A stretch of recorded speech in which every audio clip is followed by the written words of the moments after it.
నేను మనం ఈ అభయ్ ప్రొడక్షన్స్ ద్వారా గత 15-16 సంవత్సరాల నుంచి కూడా చాలా కల్చరల్ కార్యక్రమాలు గతంలో చేస్తున్నాం. గతంలో పి. సుశీల గారిని తీసుకొచ్చి సంఘసేవ పురస్కారం అనే మంచి కార్యక్రమం నిర్వహించాం.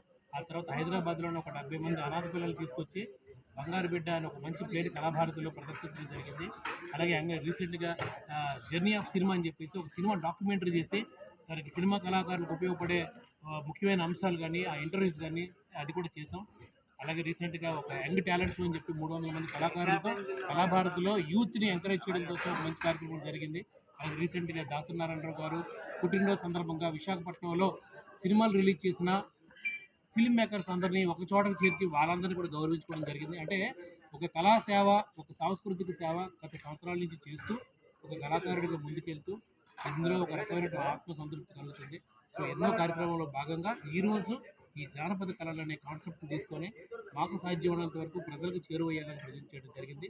ఇందులో ప్రపంచంలో జానపదం ఏంటి, అలాగే ఇండియాలో జానపదం ఏంటి, ఆంధ్రప్రదేశ్లో జానపదం ఏంటి అనే విషయాలు ముఖ్యాంశాలు కూడా ఈరోజు స్క్రీన్ మీద చూపించడం, అది పెద్దవాళ్ళందరూ దృష్టికి తీసుకెళ్ళడం జరిగింది.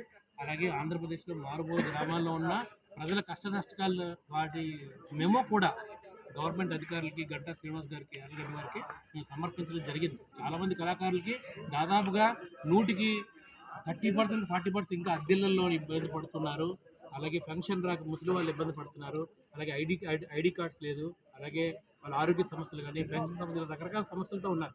బట్ వాళ్ళు ఆదుకునేవారు ఎవరు లేరు. సో ఇలాంటి కార్యక్రమం ద్వారా పెద్దల దృష్టికి తీసుకెళ్తే ఖచ్చితంగా ఏదో రకంగా వాళ్ళకి సాయం అందుతుందనే ఉద్దేశం మీద ఈరోజు ఈ కార్యక్రమం అభయ ప్రొడక్షన్స్ నిర్వహించడం జరిగింది.